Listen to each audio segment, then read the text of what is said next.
Good evening, everybody. We welcome you once again to the Pilipinas Super League National Finals 2024. We are live here in the Victoria Sports Tower in Quezon City.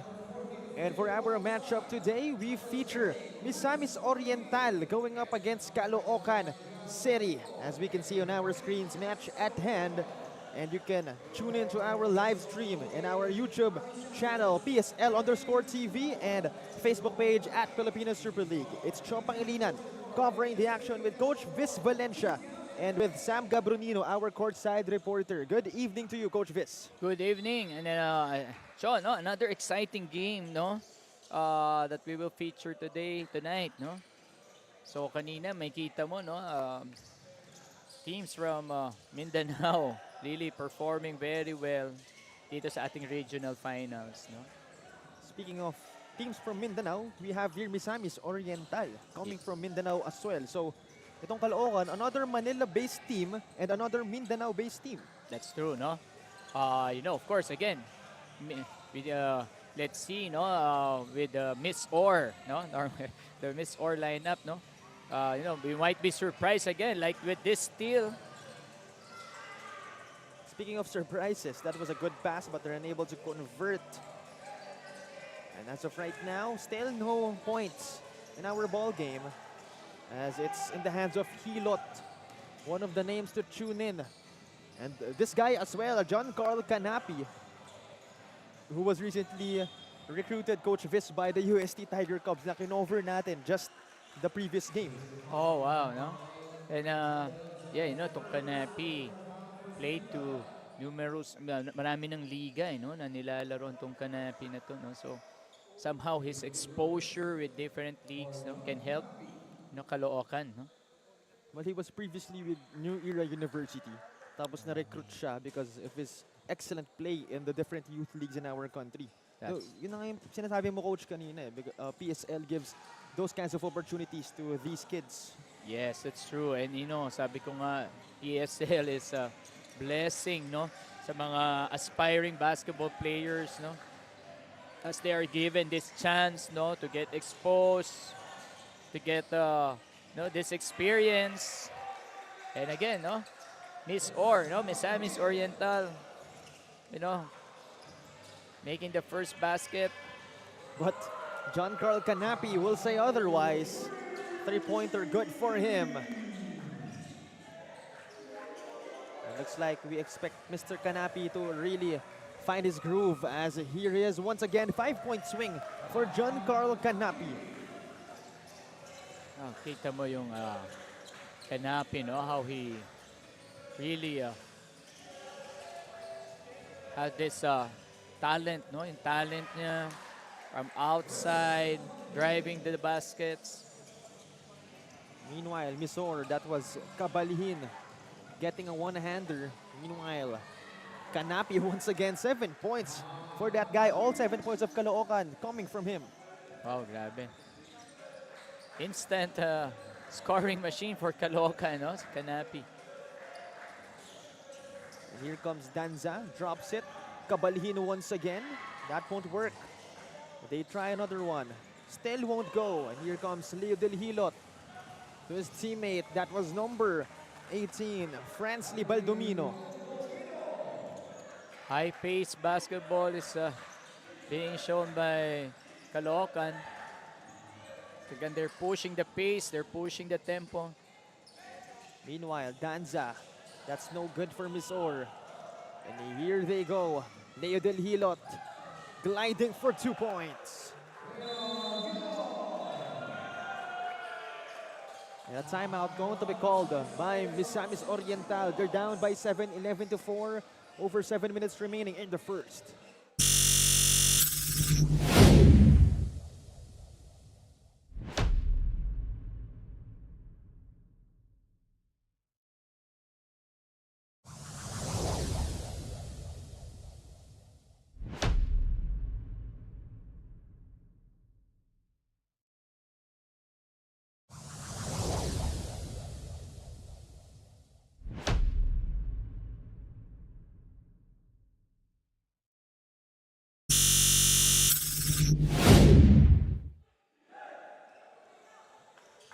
Back to the action right here.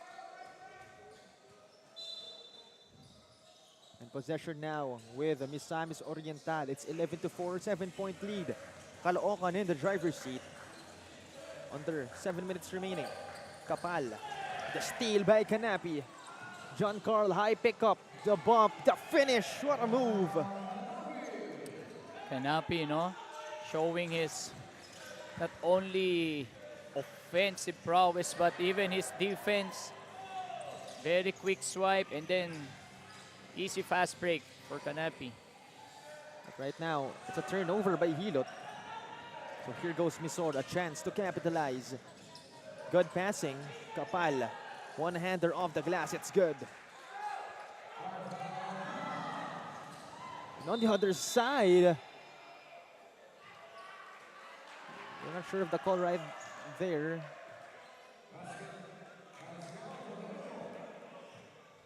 So what exactly happened right there? Did you happen to notice, Coach Vis? I think the basket counts, but there, So number 18, Baldomino of Caloocan, getting called for a technical foul.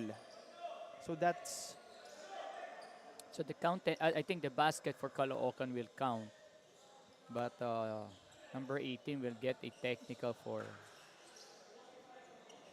I believe that was taunting, if I'm not taunting. mistaken. Yeah, it's taunting.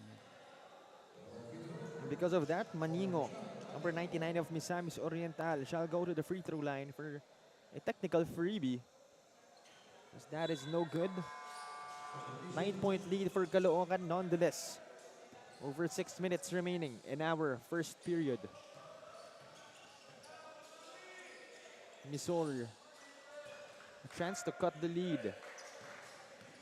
Here they go. Ortiz brings it down for Misor, trying to find his teammates. Good passing, they send it inside. Diaz, the big guy, basket and one for the lanky and lengthy Diaz.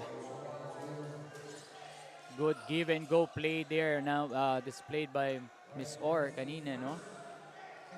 Very good timing, yung pass and cut nila.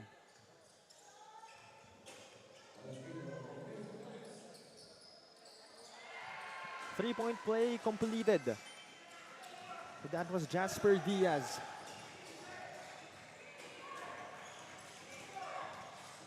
The three from Canapi, that is good. All the way from Caloocan City. That was way behind the three-point arc. Really showing his skills. Canapi. On the other side, Hilot.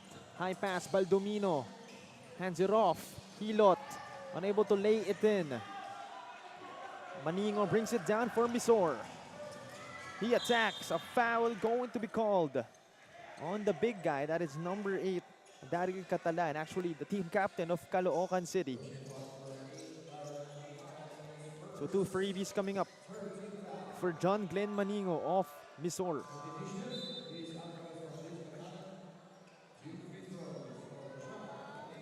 Kita mo yung no? The pace, no? That Caloocan is showing. Sobrang no? Up-tempo basketball din ang kanilang pinapakita, no? Meanwhile, Maningo. That goes in. Cuts the lead to just 7. 18-11 right now. Over 5 minutes remaining.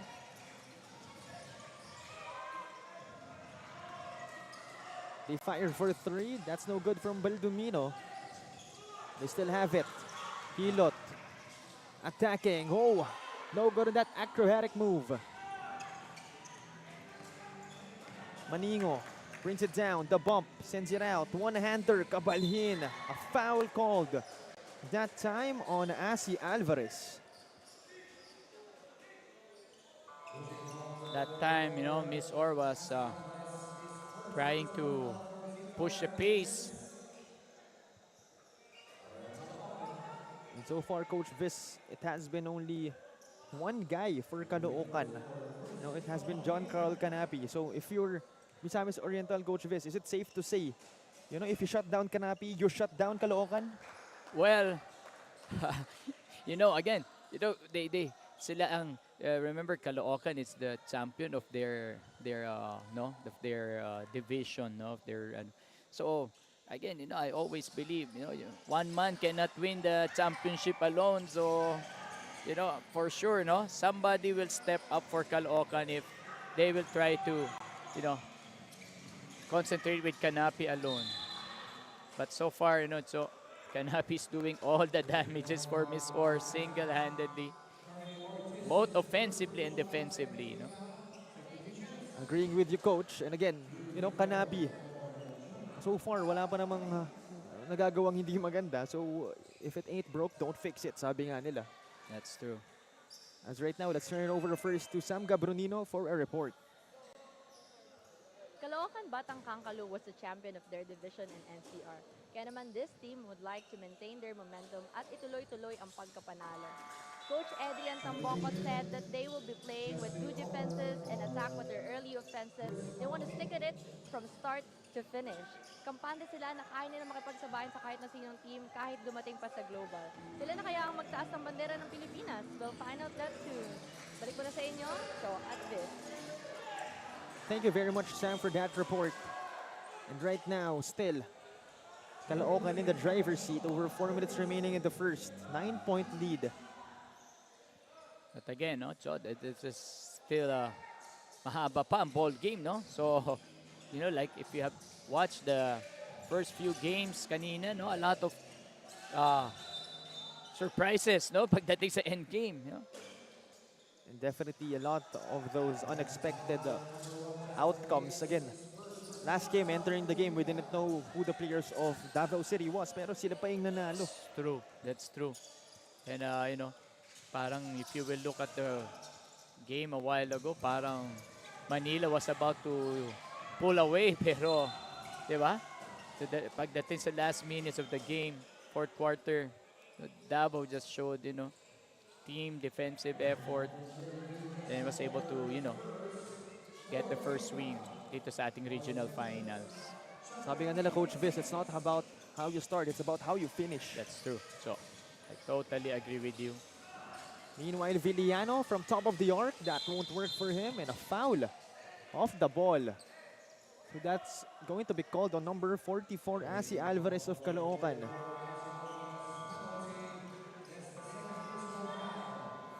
So right now, still, it's a 9-point lead for Caloocan, and possession going to the side of Misor. Oh no, it's now free throws apparently. Penalty na, yeah, no? Caloocan is in a penalty now. So, now free throws will matter, no? For Miss Or, if they want to, put this game close, no? They have to make all these free throws.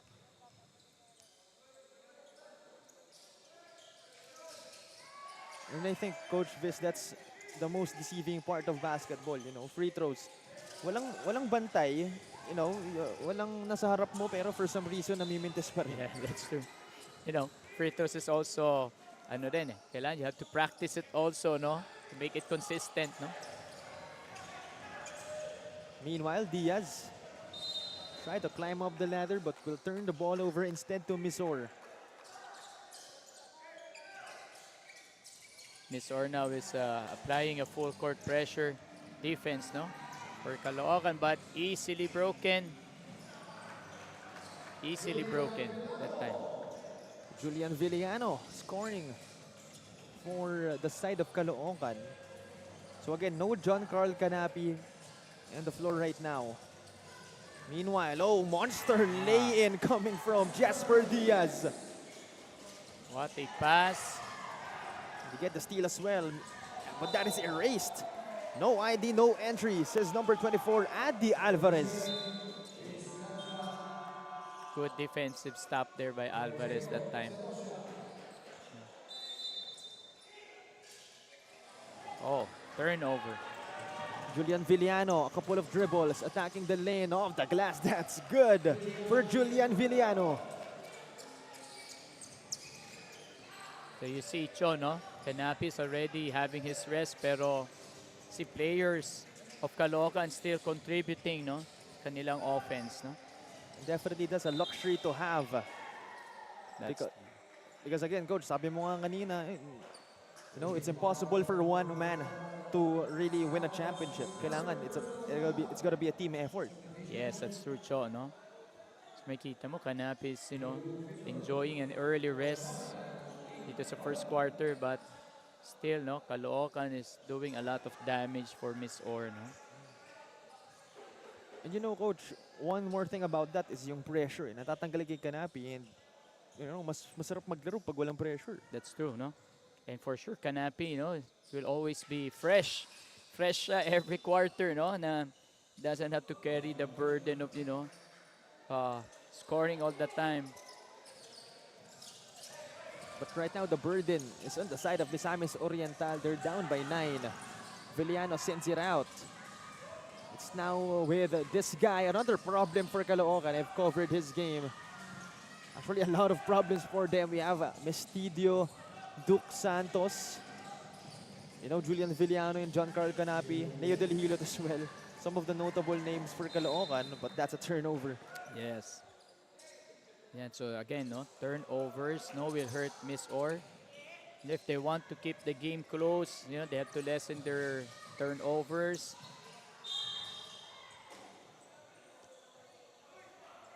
Right now, Caloocan able to enjoy this 9-point lead, a chance to make it double digits as Julian Villano going to the free throw line.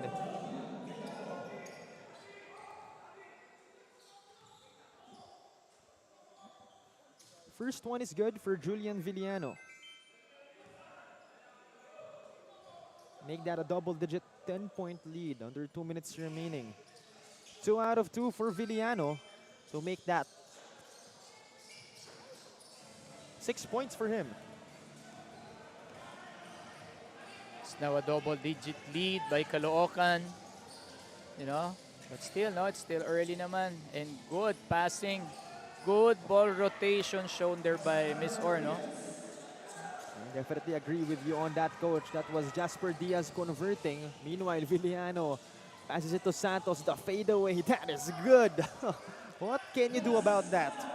Si Caloocan is really pushing the pace. Sobrang, they're trying to play up-tempo for almost the first 10 minutes now, no? The first quarter, they've been pushing the pace. And then, Miss Or should do something about this, especially when it comes to transition defense nila, no? And again, another turnover, Cho, no? And this is really hurting Miss Or. No? Definitely hurting as they're now down by 11. And again, still early in the ball game, pero, we're starting to see what kind of ball game it will be if hindi pipigilan ng Miss Or yung turnovers nila. It's true, no? Miss Or should be they really have to take care of the ball. They just have to be patient in executing their plays. Kanina, nakita mo, ilang beses naman they've been successful, by really executing their plays hanggang sa last, pass, no? Right now, Kapal, nowhere to go inside. And another turnover. But luckily, it stays with them as it goes out of bounds. Last touch on Caloocan. Yeah, that was a little bit of break, no? Little bit of break for Miss Or. No? So here they go. They send it out. Kapal thought about the 3. Takes it inside. Still won't go. But the putback is good. Courtesy of number 13. That was... So apparently he's not on our list. But it was number 13 on that last possession. And a steal by Kapal. Trying to make the last basket for the quarter. They try from deep. And that won't hit as we end our first period. 28-19, Caloocan. Still up by 9. As me and Coach Vis Valencia shall be back once again. This is the National Finals, Philippines Super League 2024.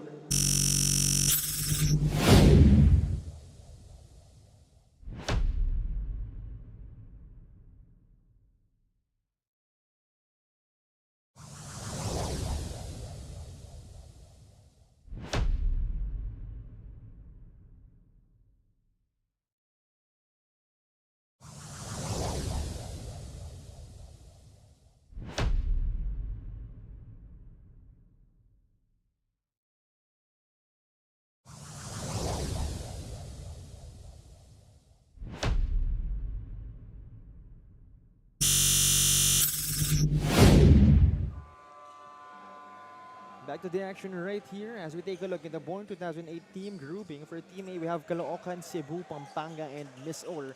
For Group B, we have Cavite, Davao City, Manila, and Ormoc. So those are the teams to watch out for and to tune in to our 2008 division of our Philippine Super League National Finals 2024. As we start our second period. So far, Coach Viz, your thoughts about that very electric first quarter from Caloocan City? Well, makita mo, no, the Caloocan really started very strong, very fast. They kept on pushing the pace both offensively and defensively, so no, that's why they got this early lead sa first quarter, no. And they are looking forward to hopefully continue their style of play. Meanwhile, Catalan, that is no good. And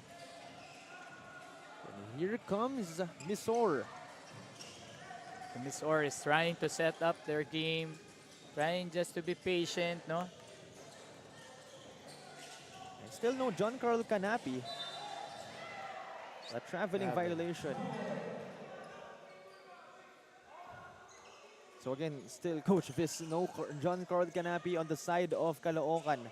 Yeah, that's the luxury, of Caloocan, no, na they can rest their starters, no, because everybody's contributing well. Like that, no? Right on cue, as Coach Viz says it, it's Lawrence Rojas Yes, no? able to score for Caloocan City. And, the plays show, no, plays ng Caloocan, it's really well executed. Makita mo rin yung familiarity of the players of Caloocan, no? Meanwhile, Misamis Oriental able to catch a break finally, as that is Kapal. On the side of Caloocan. The foul going to be called. That's called on number 24, Muhammad Sibug. Bring the ball out. It's Palik. And inside, that is Catalan. Wow. Catalan shows how he knows how to use his body inside the paint. Very good. Makita mo yung kanyang fundamentals, no? Playing the post up is really good. And again, Coach Viz, yun yung sinasabi mong ball movement. Again, we saw that knockout play coming from Catalan. Yes.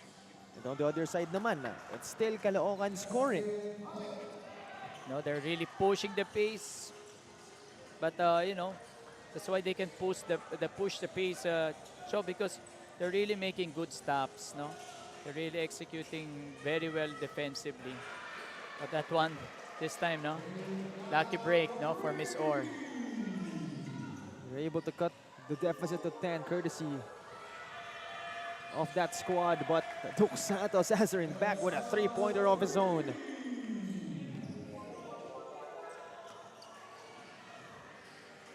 So here they go. That was previously Nalam hitting the three-pointer for them. Meanwhile, it's Kapal, the spin. Inside, good find. Unable to sink the bucket. And here they go. Duke Santos losing it. Try to save it. He does. Inside, that is good. Courtesy of Justin Palik.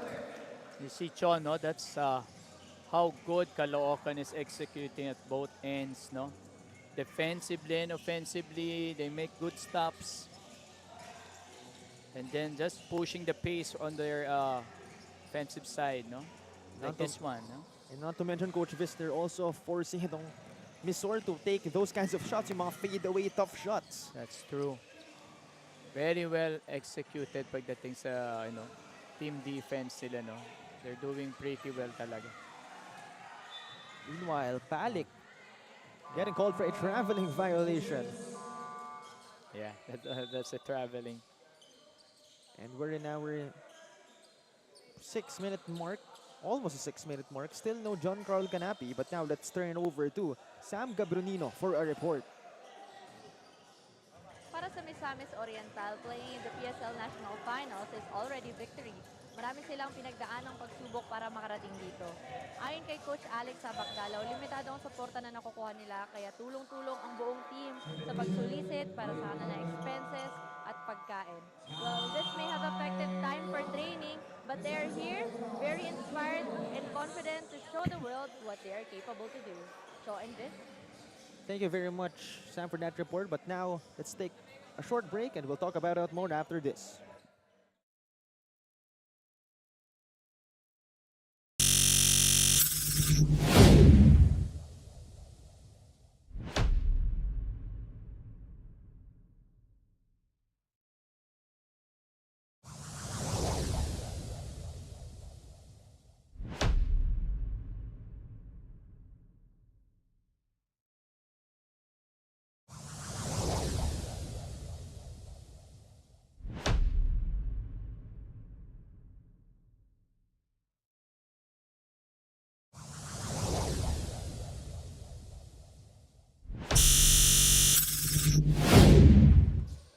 Back to the action right here, over 6 minutes remaining. 15-point lead for Caloocan. So far, the breaks of the game going their way, Coach Vis. Miss Or is having a hard time, no? Guarding the big guy of Caloocan, Catalan, no? Really seals very well. There's a traveling. There's a traveling. So if you're Missouri Coach Vis, you have to take advantage of the fact na wala si Kanapi, their number one scorer. That's true, no? So, but again, like I said kanina, Cho, no? There, no? The contribution of, no, the players of Caloocan, it's really total team effort and the luxury to have, you know, a talent like Kanapi, you know. And one more thing, Coach, is pag may ganyang klaseng players sa team mo, you also get inspired to better yourself. Yes, that's true, no? Having that kind of player also, you know, it has actually, you know, pros and cons, no? But of course, no, the good thing of having a, you know, go-to guy, it pushes also the other teammates, no, the other players to, of course, put their game on a high level. As of right now, Missouri, the ones looking to put their game on a high level as they're now down by 17. It's not looking good. They're able to cut it to 16 with that freebie. Meanwhile, a turnover by Caloocan.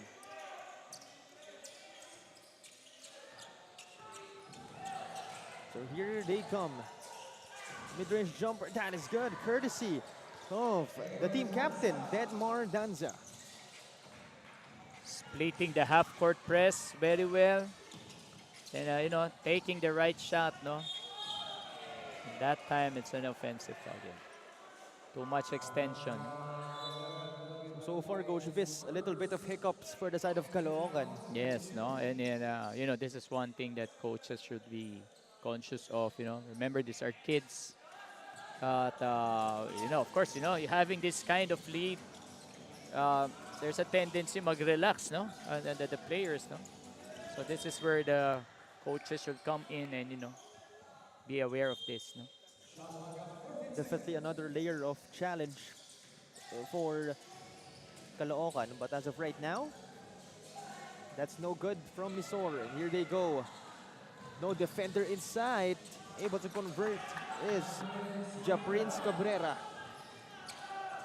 So I just would like also to shout out to Mr. Tino Hernandez from West Triangle. No, staying tuned with us right now dito sa ating PSL Regional Finals. Ano to, no? So he used to be also, you know, one of he used to play for a very sikat na college team here sa Quezon City, no? Colegio de San Lorenzo. Star player ng Colegio de San Lorenzo dati to, no? And now he's tuning in to our live games. So shout out to Mr. Tino Hernandez. Sa mga ano yan legends, no? Of the, sa basketball community, lalo dito sa Quezon City. And I'm sure Coach Vis, mga players natin dito, they're all aiming to be, you know, maging star player din ng kanya-kanyang mga schools. Yes, of course. And of course, you know, big things as well. Total, shoutout ka na rin naman. I would like to give my thanks as well, of course, to PSL Commissioner Mr. Alan Kaidik, to Deputy Commissioner of the PSL, Mr. Jerry Esplana, Head of Basketball Operations Sir Farley Aguila, NCR Deputy Commissioner JV Gayoso, and last but not the least, oh no, not that last, itong si Mindanao Deputy Commissioner PJ Simon, and now definitely last but not the least, PSL President Chris Bautista. Yes, no. PSL had been in different heights, no? Because of these people, no? Especially, siyempre, ang ating president na Chris Bautista. Very hard-working, dedicated president, no? And, ang laki-laki ng sobrang nagagawa ng PSL sa basketball industry natin, no? So, that's true, Cho, no?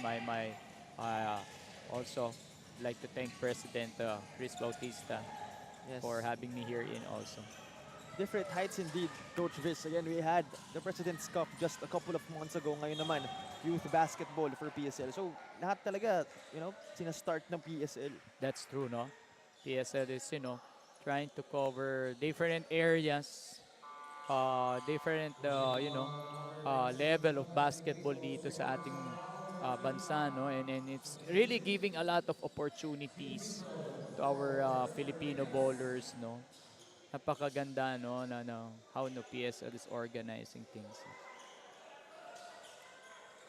Let's take a look at the score right now.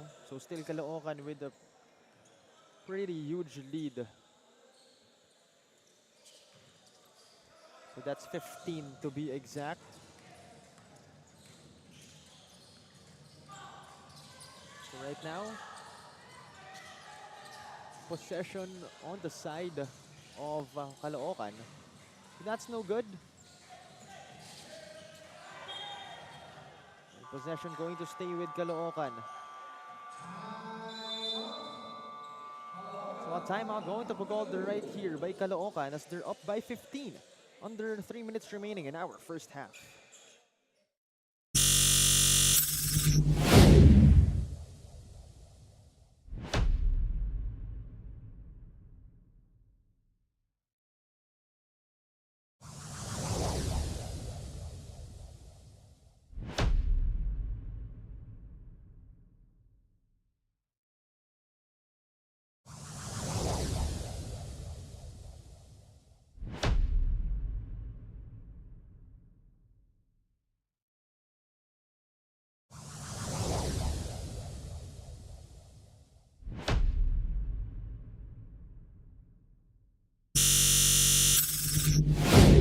Back to the action here in our Pilipinas Super League National Finals 2024.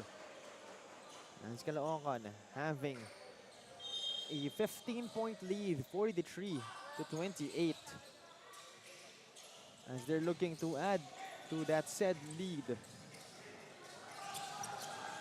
2 minutes 33 remaining. Here comes Misamis Oriental, desperate of a bucket. And they still won't get it. Can see, no, the half-court pressure defense of Caloocan is really giving Miss Or a hard time, no, setting their place. No? But right now, Diaz able to score on the side of Miss Or. Cuts it down to 13. Still an eternity of basketball to be played. Still a lot of chance for this Miss Or to gain their momentum and make a comeback. Yeah, you still have the whole half, no, second half, no. So, no, Caloocan should not be playing complacent here. And another turnover by Caloocan. And kitang-kita, Coach Viz, na itong Misamis Oriental squad, sobrang gigil na, to get a bucket. That's true, no. So talagang sign they're making stops, no, but also they're having some turnovers na sayang, no, na because these are opportunities for them to make this game very close, so, no. And one more thing, Coach Viz, if you're Misamis Oriental, you shouldn't press on the panic button kasi matagal pa. That's true. That's true. Just have to make some stops and, lessen their turnovers. But that one, no, second chance points also of Caloocan, no, one factor of the game, no.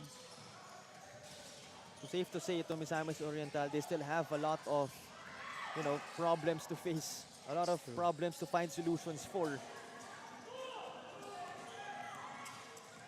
Meanwhile, Negrito, basket and one. Wow. In transition, how do you like that one? Extending the lead to 17.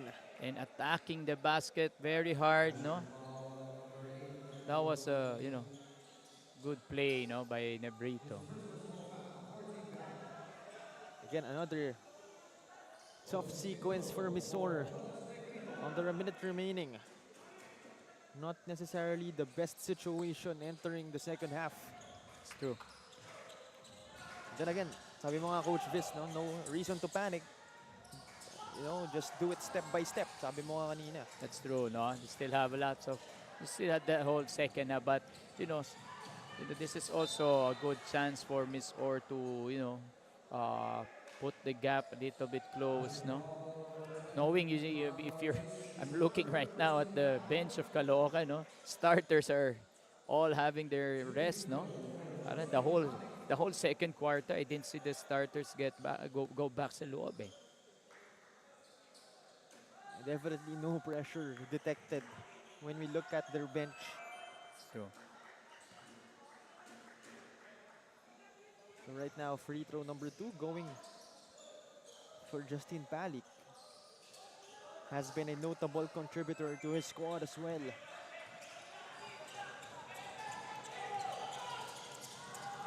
So right now, turnover once again for Misamis Oriental. And just like what Coach Viz said, that's definitely hurting them. That's true, no? Instead of, putting the lead down, making the game close, no? You're giving Caloocan a chance to, to make more baskets because of, those turnovers, no? That was Alvarez, 4 points for him. Meanwhile, mid-range jumper, that won't fall. Diaz. And that'll be the end of our first half. 51-30, a 21-point dominating lead for Caloocan. As we shall return for some second half action. Once again, this is the Pilipinas Super League National Finals 2024.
Back to the action right here in the National Finals 2024 of our Pilipinas Super League.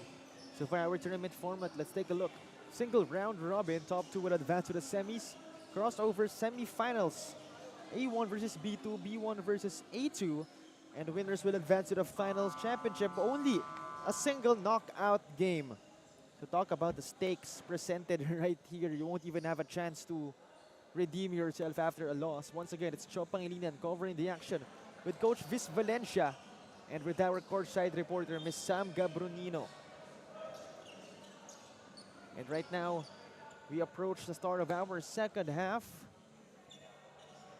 Still in this battle between Misamis Oriental and Caloocan City in the Born 2008 division.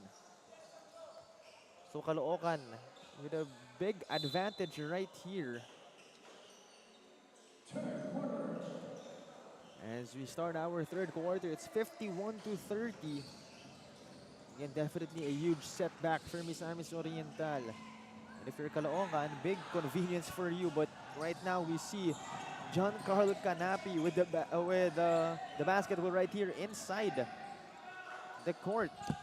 So how do you like that one? Looks like Caloocan looking to seal the deal once and for all. But that time, it was Adi Alvarez, good for 2 points. So makikita mo ngayon, Cho, no? Iba na naman ang kanyang five-man lineup ng Caloocan, no? So coaches are now shuffling the players. It looks like 5 guards for me, no? The Caloocan lineup, no? I think only one big guy talaga in number 24, Adi Alvarez. Pero yung iba, either, wings or guards na eh. Yeah, it's true. So doing the 4 small rotation. And that guy is just ridiculous. That's true. John Carl Canapi, I'm sure natuyuan ng pawis yan. Ang tagal nagpahinga, pero tingnan mo naman, Coach Vis. That's true, no? Extraordinary, this kid, no? Imagine sitting the whole second quarter and then, starting this third quarter with this kind of plays. So impressive, this kid. And more importantly, Coach Vis, it's now a 26-point lead for Caloocan. Meanwhile, they're able to cut it basket and one. Lucky break for Chris Allen Cabalhin. That's true. That was a good, press break that Miss Or showed, no?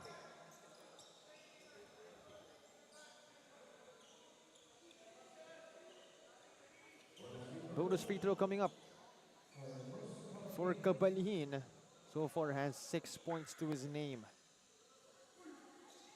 Make that, still 6 as he will miss that bonus freebie. That's still a big lead for Caloocan. Misor will have to do a lot of those. Good defense that time from Misor. Kapal drops it. Another conversion for Misor. And now Miss Or is trying to push the pace now. No? Making good stops and trying to push the pace, going to their transition offense. Wow, that was long, but he made that a while ago. And they're lucky. They're lucky, Coach Vis, hindi pumasok. That's true. No? Yun lang, no? Oh, monster rebound. What a grab. That was number 18, Fransley Baldomino. Imagine, no? Like kanina we were discussing, Cho, again, that it's really, team effort of Caloocan plus Canapi. That's why they're having this, enjoying this huge lead right now. You gotta love that one. I mean, a combination of a lot of things. Defense as well, add to that mix, Coach Vis. That's true. And right now, Hilot joining in the scoring party. And the timeout going to be called right here, 62-34. Caloocan up by a bunch. 7:23 remaining in the third.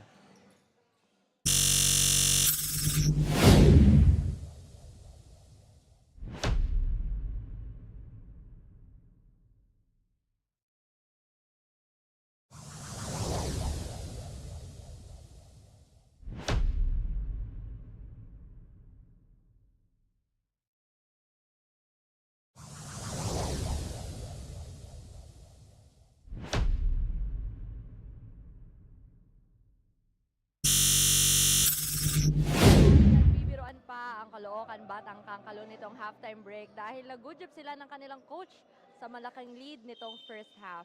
Ayon kay Coach Adrian, ituloy lang daw nila ang kanilang momentum at mas ibaon pa ang kalaban. The team commits to playing quality minutes because aside from winning, the goal is to maximize this opportunity as exposure to these young athletes. Cho and Viz. Thank you very much, Sam, for that report. And again, at the end of the day, all of this is for the youth. All of this, is just a bunch of opportunities for these youngsters to show what they can do on the hardwood. That's true. But aside from giving opportunities to our young athletes, no. So this is also opportunities for coaches, no, for local coaches, no. This is also a good exposure para sa mga coaches, and this is something everybody's grateful for sa PSL. And again, we've been, mentioning that many times already. Meanwhile, Mandigo able to erase that shot in transition. And again, going back to Coach Viz's point, a lot of opportunities actually, not only for players but for coaches. Yes, Not only that, coach, actually, lahat even the referees, that's true. even us, even the Yeah. guys, our officers in the official stable, ang daming nabibigyan ng trabaho, ang Totoo daming yan. nabibigyan ng blessings. So, definitely, big thanks to PSL. That's true. Like this guy, isa sa mga kaibigan kong coaches na ay coaching yata kanina. He coach Tarlac. Si Coach Carlo, si Pancho, Alfonso. Yan. So kanina, I saw him in I think he's scouting. He's watching the games right now. So shout out kay Coach Pancho, isa sa mga mahusay na coaches din yan sa Pilipinas. And not mistaken, is coaching the team Tarlac. No? So, again, definitely, yung mga ganyang instances, not only players are discovered, pero yung capabilities din ng coaches. Ikaw mismo, Coach Viz. Yeah. Sabi mo, dati inaaya ka lang maging assistant. Ngayon, you're a head coach of what, like 3 teams? Yeah. No, but also, so my career started also with this kind of level of league. And then noon, ang mas mahirap because, you only have limited leagues, limited tournaments na quality, like PSL. But PSL, has really talagang made a very good program for this sa ating mga batang manlalaro. No? And definitely, this is the Pilipinas Super League. Emphasis on the Super. But right now, let's take a quick look sa ating score, 64-38 still. It's a 26-point lead for Caloocan. And right now, we shall take a short break as a timeout is called.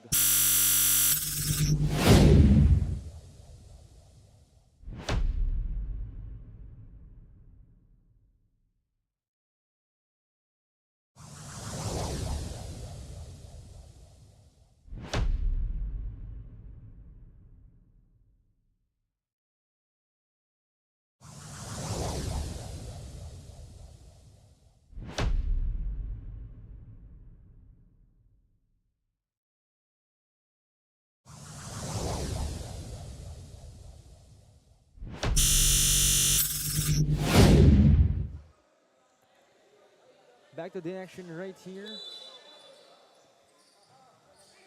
So we're now 5 minutes into our third period. A 26-point lead on the side of Caloocan. And they add 2 more to that. It's true, no? And Miss Or already burned its second time out this third quarter, that leaves them to just 1 timeout left for the whole remaining of the game. And then, that's really hurting Miss Or, This one. Meanwhile, a lucky break being caught by Misamis Oriental. That's an and one. Courtesy of number 9. That is Danny Mordanza, their team captain. So right now, It's back to a 26-point lead. And still one more quarter to play after this one. So still a chance for Missouri coach Viz to, get a comeback. Yeah, well, technically, no, they still have enough time, no. But they have to start making some stops, and trying to lessen their turnovers if they want to make this game a little bit close, no. Uh, like what we saw kanina sa Manila versus Davao, no. Davao just kept the game close, and things turned around for them nung last minutes of the fourth quarter, no. Meanwhile, that's no good for Caloocan. They're able to get it back. And a foul going to be called on Missouri.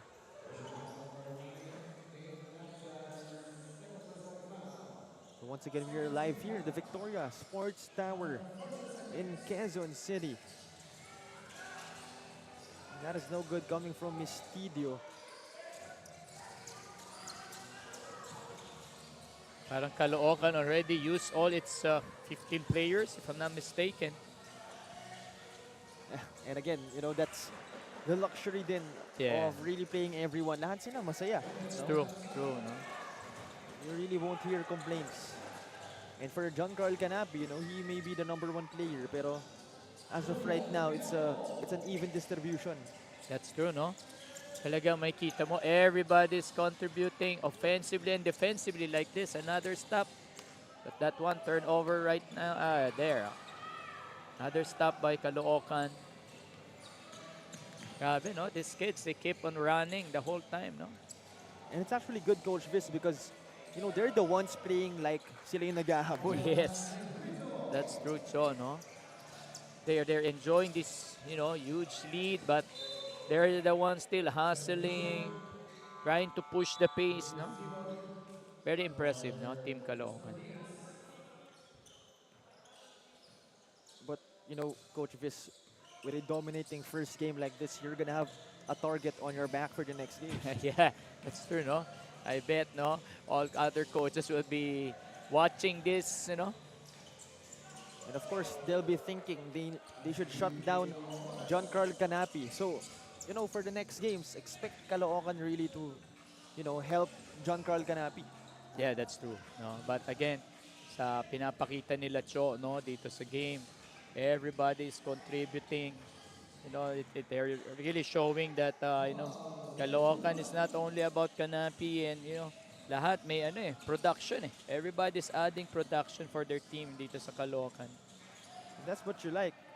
Because again, mahirap pag yung pressure na sa isang tao lang. That's true. Everything done with pressure, most of the time, minsan, hindi nagagawa ng maayos. It's true, no? And again, Coach Viz, these are kids din eh. So, mahirap din talagang ibigay yung pressure sa mga ganitong minds. That's true, yeah, that's true. I agree with you, Cho, no? I think, Coach, you have experience of coaching in the pros already. Yeah. Mas madali yung ganong system kapag professional eh, When, pagdating sa technicalities of the game kasi, of course, these are professional players. They've been through a lot. They're well-trained, no? So it's a little bit easier, when pagdating sa mga technical matters of the game, no? But ang maganda lang kasi with this kind of age, sarap pa coachin mga bata because, they're still developing. But right now, we'll talk about that more as we head into this timeout. 72-45, Caloocan in the driver's seat. Over a minute remaining in the third.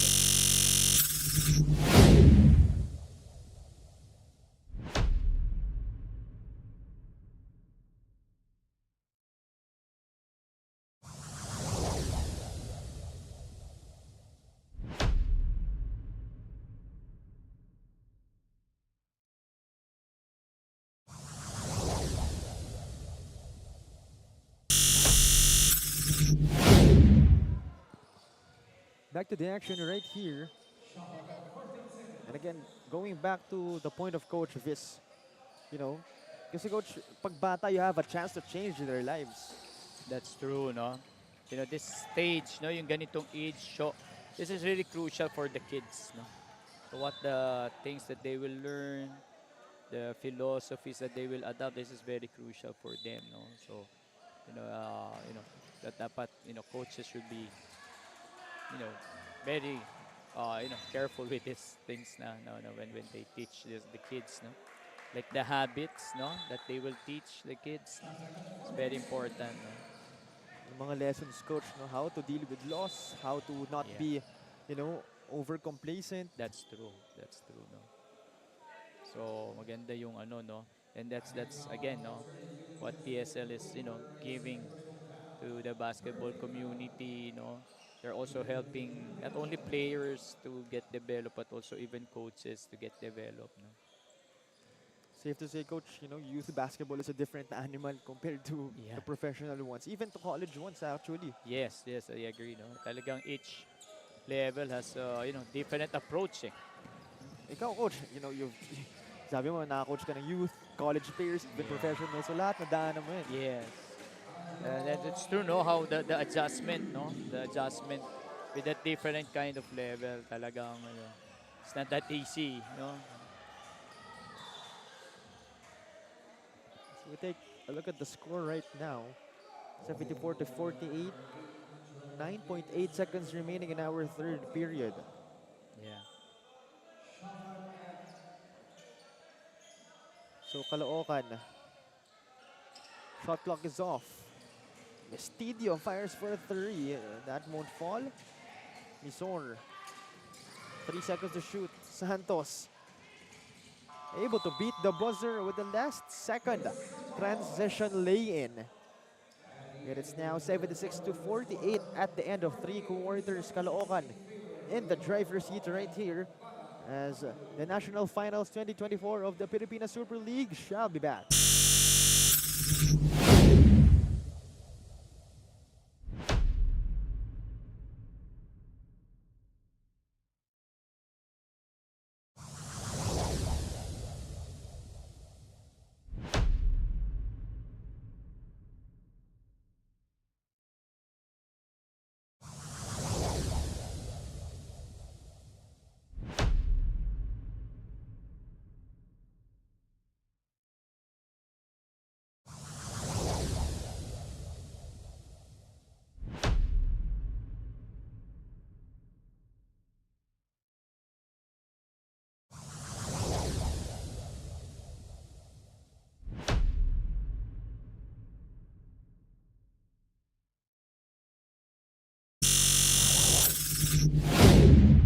Back to the action right here for the start of our fourth and final period. So far, Caloocan dominating Misamis Oriental in this competition. You can see, Cho, different five na naman ang nasa loob for Caloocan. Nakikita mo kahit sino ang pinapasok nila, no? Talagang well blended ang laro nila, no? And then really, the familiarity, of the players of Caloocan.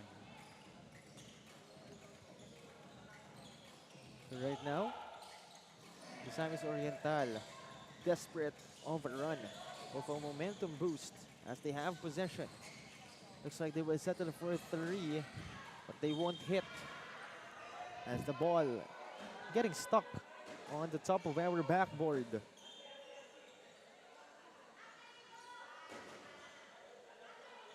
So, under a minute gone by in our fourth period.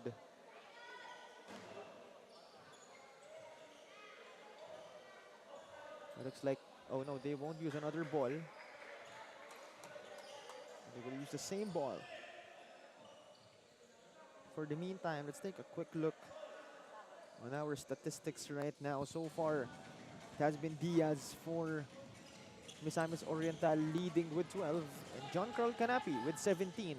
Partida 8, di pa siya naglaro That's ng ganong kadaming true. minutes. No, knowing Canapi just had limited minutes. Already have 17 points. And maliban pa doon, no, yung other contribution niya like steals, no? Siya pa rin talaga yung leading scorer, coach. Yes, it's true. Then again, sabi nga natin kanina, coach, Caloocan will have targets on their backs. And other guys will have to step up in the upcoming games. That's true. And then again, no, uh, for Miss Or, no, this will be a good, experience for them, no, playing with this kind of competition, with this kind of level of team, no, like Caloocan has. This will really, give a very good experience, no, para sa kanila, no, sa Miss Or, no. And again, Coach, Misamis Oriental came from a faraway place. That's true, no? Mindanao, no? So actually, Miss Or is a beautiful place, no? I've been there once, no? Napakagandang lugar, no? Misamis Oriental. So sa mga, I was really surprised, no, to see the place. And also, no, Misamis Oriental is uh, a place in Mindanao na full of basketball also, no? You know, through this competition, they'll realize what kind of competition yung ikakaharap nila for the upcoming games. Na, this PSL national finals, hindi to biro. That's true, no? And that's why as the game, no, goes on, no, goes by, it's very interesting to see, no, pagdating sa dulo, no, how these teams will perform, no, going to the final stages of this tournament, no? And for Caloocan, again, perhaps the next challenge is wag maging over-complacent as we see that tough shot.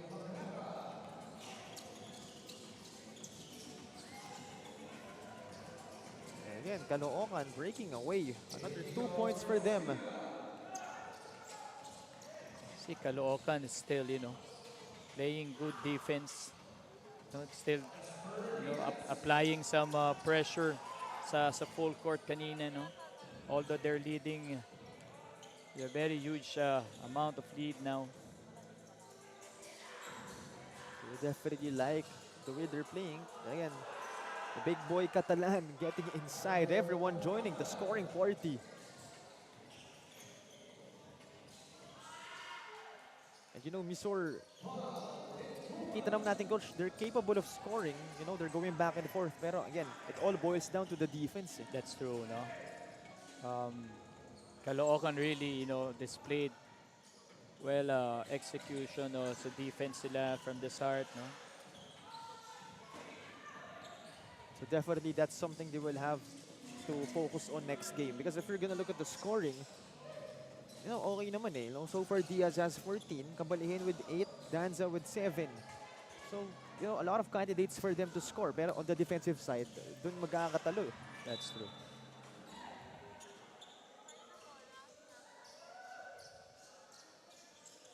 So right now, we're under 6 minutes remaining in the fourth. So far, Caloocan. No, nothing has changed. They still have a big lead. And adding to that is Catalan. Coach Vis, you're going to look at the score. Caloocan is 10 points away from scoring 100. Yes, that's true. Showing their dominance sa kanilang division, no? And that's one more thing, Coach Vis, by letting other teams see this game, you're making a statement to the whole competition of the national finals. We're the team to be feared. That's true. You look at their bench, no? Parang talagang everybody's relaxed na lang, no? They're just waiting for the clock to finish. And then, again, this is, another group of 5 players. Caloocan is showing battalion substitution, no? Talagang 5-5 pasok labas na niya, no? Again, you gotta love how this Caloocan squad is playing 8 points away from 100 points. For sure, masarap yung tulog ng mga to mamayang tulugan. For sure, no? Definitely. Kaya yung mga coaches, masarap din ang tulog. Yeah. Wala mo ng sermon for tonight. Yeah. Even the coaches, you see, they're really calm already. Well, even for both squad, but I admire, the coach of Miss Or na even this team is, down like this, I can see him still coaching, still trying to push his kids. Very impressive, the coach of Miss Or, And again, Coach Viz, sabi mo nga kanina, no, they came from a faraway place. Yes. And I'm sure they wouldn't want to waste yung mga efforts nila previously to get here. That's true, no? But again, no, a lot of things that they can learn from these experiences here sa PSL, no? Na, hopefully it can help them, develop more, no?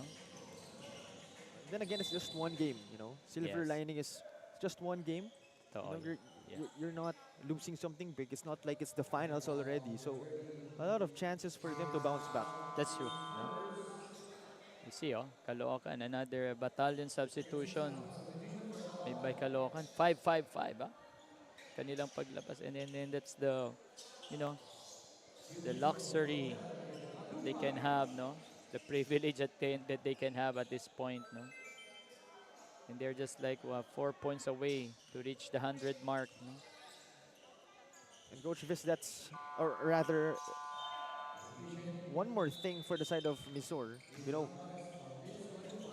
Mahirap i-ignore yung loss na to, Going, playing to the next games. It's Yeah. hard to really ignore this loss. But we'll talk about that more after this report coming from Sam Gabrunino. Sabi nga ni Coach Alex, this our team is here to enjoy. But he reminded the team na mas enjoy kung susundin nila ang plays na pinagandaan nila kasama ang mas pinalakas na depensa. Well, they adjust their strategies depende kung paano maglaro ang kalaban. But they're still here, hopeful to do whatever they can to close the gap. But it seems that the early offense attack of Batang Kangkalo is working against Mysore. Ano sa tingin niyo, Shaw and Viz? Thank you very much, Sam, for that report. And again, Coach Viz, one more thing. At the end of the day, manalo o matalo, we all want these kids to enjoy. That's true. And, it's just only having fun, pero yung kanilang matututunan sa every game that they will experience dito sa PSL, no? I think that's more valuable, no? Para sa mga batang to. No? Like you can see nga, no? The coach of Miss Orr. I'm really impressed with the coaches, how they keep on pushing their kids. They keep on teaching. They never stop coaching in spite of this very huge lead. And Canapi, this is the second time throwing almost a half-court shot, no? Oh, the dunk attempt. But, Wow. sadly, hindi pumasok. But again, seeing those kinds of things in the 2008 division. Yes, no? Very, very impressive, the talent of these kids. Imagine that with their age, hanging sa court, sa ring, no? Kanapi has been trying this a while. It's kanina pa. And it does have the luxury. May go signal naman ng coaches. Yes, so you why can not? see Coach Ashley Matimtim, no? Just smiling every time Kanabi makes those attempts. And actually, Coach, one more thing. Back to my point earlier. Another challenge for Mysore is... But first, let's talk about that dunk. Yeah, Coming from Asi Alvarez. Again, we're in the 2008 division. that's true. Really, basketball has really evolved. Imagine, under 2008, and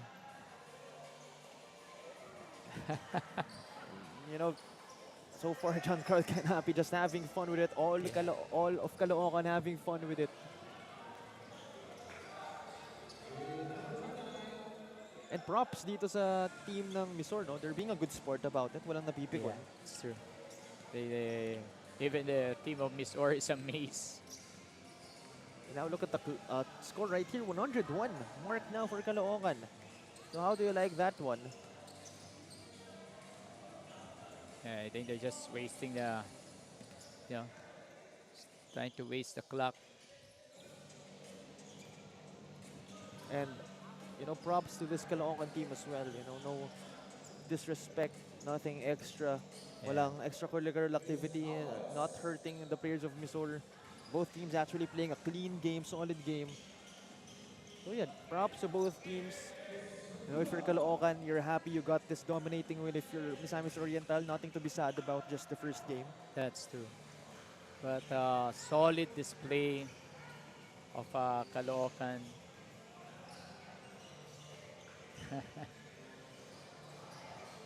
And I think that will do it. That will do it. So our final score, 103-69. Again, a dominating W on the side of Caloocan. Congratulations to the boys. But still, props to Misamis Oriental for showing up, for, you know, putting a good game, being honest with their defense, not having some extracurricular activity, playing a clean game. But as of right now, Caloocan will get the last laugh. They will go home with a W. Congratulations to the NCR leg champions of Born 2008 division, Caloocan. Yes, nakikita mo, Cho, no? Very solid display of offense and defense ang pinakita nila kanina. You know, everybody contributing.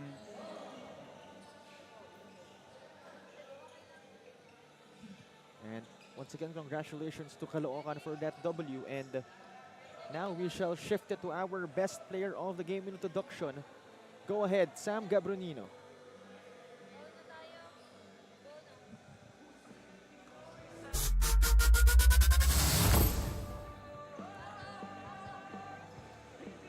Our best player of the game is Ganapi from Caloocan, Batang Kangkalo. Congratulations once again. Ngayon, all throughout the game, no, sa lahat ng quarter, talagang lamang ang team nyo. Pero gusto ko lang malaman, anong tumatakbo sa isipan mo habang nilalaro tong game na to at you have the most points? Tumatakbo sa isipan ko, syempre kalmado lang. Yeah! Tsaka yung, tsaka wala talaga kami training. Yan, di talaga kami nagtitraining. Huwag kayo makulit, di talaga kami nagtitraining. Pero ano sa tingin mo yung kakaiba sa paghahanda ng team ninyo that will help you represent, hopefully, the Philippines soon in PSL Global? Masasabi ko lang sa team ko. Masasabi ko lang sa team ko, napak-solid nyo. Yun lang, sana mag-ensayo na tayo. Ayan, baka meron kang gustong batiin, pasalamatan, i-shoutout. This is your time, Ganapi.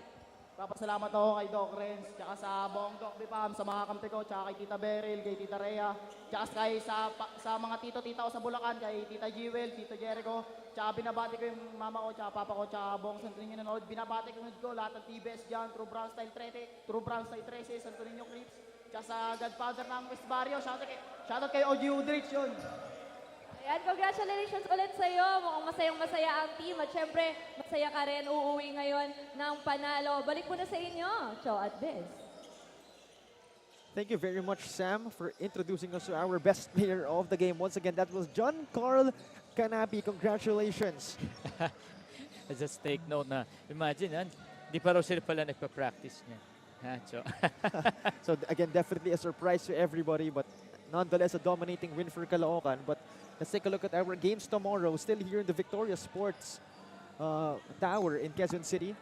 So we have a total of 5 games. So first is Misamis Oriental going against Pampanga, Born 2008 Division. Cebu, Caloocan 2008. Tagum, Pampanga 2006. Cebu, Manila 2006. And last game of tomorrow, Davao, Pampanga 2004 Division. So that'll be it for our games today. Thank you very much for tuning in into the PSL National Finals 2024. So thank you very much as well to Commissioner Alan Caidic, to Deputy Commissioner Jerry Esplana, to NCR Deputy Commissioner Farley Aguila, and to Luzon Leg Deputy Commissioner JV Gayoso, to Mindanao Leg Commissioner PJ Simon, and to PSL President Chris Bautista. Thank you very much to everybody who made this possible. Once again, this is Chop Pangilinan Coach Viz Valencia with Sam Gabronino, and this has been the Pilipinas Super League National Finals 2024.